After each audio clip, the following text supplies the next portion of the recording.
Hello friends, welcome back to my channel. তো বন্ধুরা, এখন আমরা কথা বলবো এবারের ঈদে বাংলাদেশে মুক্তি পাওয়া ছবিগুলোর বক্স অফিস কালেকশনটা নিয়ে।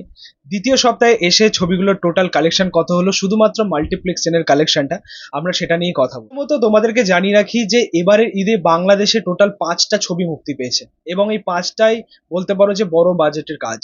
তার মধ্যে রাক্ষস রয়েছে শ্যাম আহমেদের, দম রয়েছে আফরান নিশোর, প্রিন্স রয়েছে সাকিব খানের, বনলতা এক্সপ্রেস রয়েছে একটা মাল্টি স্টারকাস্ট ছবি, পাশাপাশি pressure cooker Rehan Rafi. So এই টোটাল 5টা ছবি কিরকম বিজনেস দিল এবার ঈদে, মানে ব্যবসা সফল হলো কি সেটা নিয়ে আমরা কথা বলবো। কিন্তু প্রথমেই তোমাদেরকে জানিয়ে রাখি যে আমরা এই মুহূর্তে দাঁড়িয়ে খুবই হতাশ। ঠিক আছে, মানে এবারের ঈদের যে বিজনেস বা এবারের ঈদের সিনেমাগুলো যেরকম পারফরমেন্স বিগত কয়েক বছরের মতো কিন্তু হলো না। এবারের ঈদে প্রত্যেকটা ছবি নিয়েই কিন্তু আমাদের মধ্যে একটা অন্যরকম এক্সপেকটেশন ছিল, অনেক প্রত্যাশা ছিল, বাট আলটিমেটলি সেই বিষয়টা ফুলফিলমেন্ট করতে পারিনি কেউ। মানে বাংলাদেশ থেকে অনেক রিপোর্ট আমরা পাচ্ছি এই মুহূর্তে দাঁড়িয়ে, শুধুমাত্র একটা ছবি ছাড়া এখনো পর্যন্ত কোনো ছবি নিজের বাজেট রিকভার করতে পারেনি। জাস্ট রিপোর্টটা আমি কিছুক্ষণ আগেই পেলাম। ছবিগুলো বক্স অফিসে না চলার বা ভালো ব্যবসা না দেওয়ার একটা অন্যতম প্রধান কারণ হচ্ছে যে বাংলাদেশে এই মুহূর্তে দাঁড়িয়ে সিনেমা হলের সংখ্যা কমে যাচ্ছে। আমরা বিগত কয়েক বছরে যে সিনেমা হলের সংখ্যা দেখেছিলাম বা যে রিপোর্ট পেয়েছিলাম, আজকের দিনে দাঁড়িয়ে সেখানে তোমরা দেখবে অনেক সিনেমা হলের সংখ্যা কমে গেছে, মাল্টিপ্লেক্সের সংখ্যাও মানে কমে যাচ্ছে, সিনেমা শোজই পাচ্ছে না ছবিগুলোর। এইবারের ঈদে টোটাল 5টা ছবি মুক্তি পেয়েছে, কিন্তু এই 5টা ছবির শোজ ভাগাভাগি নিয়েই প্রবলেম দেখতে পেলাম, বেশ সমস্যা দেখতে পেলাম, রীতিমতো মারপিট আমরা দেখতে পেলাম। তো এটা অ্যাকচুয়ালি সিনেমা হল কমে যাওয়ার কারণেই হচ্ছে। ঠিক আছে, একটা ছবি ভালো বিজনেস দেবে যদি সে প্রপার একটা সোর্স পায়, প্রপার যদি সিনেমা হল পায়, তবেই কিন্তু একটা মোটামুটি ভালো বিজনেস দেওয়ার একটা প্রবণতা রাখে। বাট আলটিমেটলি যেটা আমরা দেখলাম, খুব কম সোর্স দিয়ে সিনেমাগুলো চলছে, যেটা খুব খারাপ। মানে এই মুহূর্তে দাঁড়িয়ে ভালো ভালো বাজেটের ছবি আসছে বা ভালো পোটেনশিয়াল নিয়ে ছবিগুলো আসছে, আলটিমেটলি ছবিগুলো কিন্তু সেরকম প্রভাব ফেলতে পারছে না বা সেরকম আয় দিতে পারছে না। তো যাই হোক, প্রথমত আমরা রাক্ষসের বক্স অফিস কালেকশনটা নিয়ে কথা বলি। শ্যাম আহমেদের এই ছবিটা একটা হার্ডকোর অ্যাকশন ছবি, এরকম একটা বিজনেস দিচ্ছে। কি বলবো, ডে 9 ছবির কালেকশন হয়েছে 11.29 লাখ টাকা। এক কথায় জাস্ট ডিজাস্টার। এটা ওয়ার্কিং ডে কালেকশন। ভাই, সারা বছর ছবি না আনলে এরকমই হবে। মেকার্সদের যে মাইন্ডসেট শুধুমাত্র তারা ফেস্টিভ্যালে ছবি আনবে, এই মাইন্ডসেটটাকে তাদেরকে প্রথমত চেঞ্জ করতে হবে। তো যাই হোক, টোটাল 9 দিনে ছবির কালেকশন হয়েছে শুধুমাত্র মাল্টিপ্লেক্স চেন থেকে 1.50 কোটি টাকা, যেটা খুব খারাপ এই মুহূর্তে দাঁড়িয়ে। এবার আমরা কথা বলবো দমের কালেকশনটা নিয়ে। ভাই, এই ছবিটা নিয়ে কিন্তু একটা বিরাট এক্সপেকটেশন ছিল। মানে তোমরা হয়তো জানো, আমি যখনই দম নিয়ে কথা বলেছি আমার এক্সাইটমেন্ট তোমরা দেখেছো, হয়তো ফিল করতে পেরেছো। সো এই ছবিটা নিয়ে আমার একটা অন্যরকম এক্সপেকটেশন ছিল, বাট আলটিমেটলি সেটা পূরণ করতে পারিনি দম ছবিটা। দেখো, শুরুর দিকে ভালোই ওয়ার্ড অফ মাউথ পাওয়া যাচ্ছিল, বাট এরকম পারফরমেন্স করবে ডে বাই ডে সেটা আশা করা যায়নি। প্রথম দিকে মানে ফার্স্ট উইকে বেশ ভালোই বিজনেস দিয়েছিল।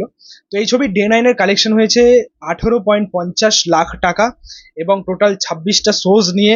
তার মধ্যে অ্যাকচুয়ালি 9টা শোজ হাউসফুল গেছে, বাকি 3টে অলমোস্ট হাউসফুল, বাকি নর্মাল গেছে।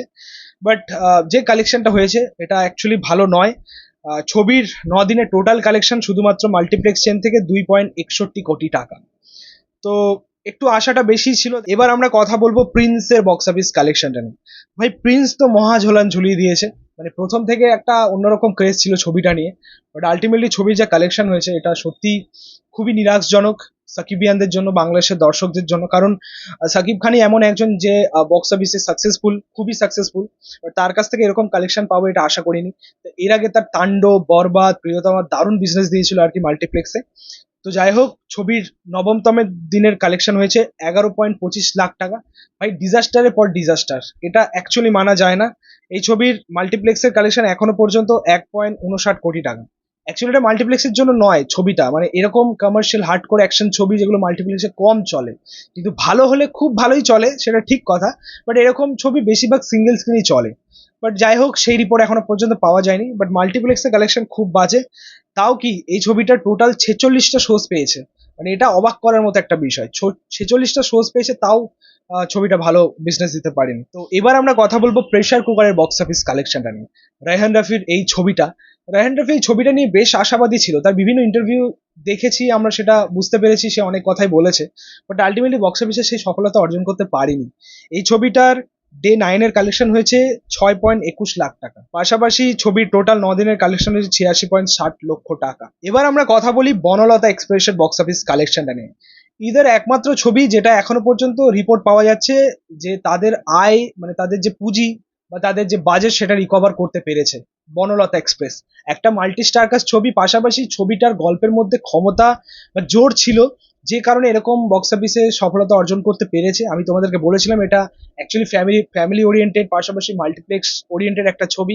মাল্টিপ্লেক্সের মতো গল্প তো অবশ্যই সেরকম সেখানকার অডিয়েন্স ছবিটাকে এনজয় করেছে, সেটার প্রভাব বক্স অফিসে পড়েছে। তো এই ছবির ডে নাইনের কালেকশন হয়েছে 22.91 লাখ টাকা। পাশাপাশি ছবির টোটাল কালেকশন মানে 2 কোটি পার হয়েছে মাল্টিপ্লেক্স চেনে, 2.18 কোটি টাকা। এবং এই ছবিটা টোটাল শোজ পেয়েছে তার নবমতম দিনে টোটাল 24টা, তার মধ্যে 19টাই হাউসফুল গেছে। ভাই এটা অন্যরকম একটা ক্রেজ দেখলাম আর কি বনলতা এক্সপ্রেস নিয়ে, খুব ভালো লাগলো। এবার দেখা যাক যে ছবিগুলো লাইফ টাইম কালেকশন কোথায় গিয়ে দাঁড়ায় এবং তাদের বাজেট রিকভার করতে পারে কিনা। বাট ওভারঅল আমি এটা বলতে পারি যে এবারের ঈদটা আমাদের মনের মতো হলো না। তোমাদের মতামতটা কিন্তু অবশ্যই কমেন্টে জানি। ভিডিওটা ভালো লাগলে অবশ্যই লাইক কমেন্ট শেয়ার করে দিই, পাশে থেকে সাপোর্ট করো, চ্যানেলটাকে অবশ্যই সাবস্ক্রাইব করে যাও, পাশে থাকা বেল আইকন প্রেস করে দিই পরবর্তী ভিডিও। Thank you.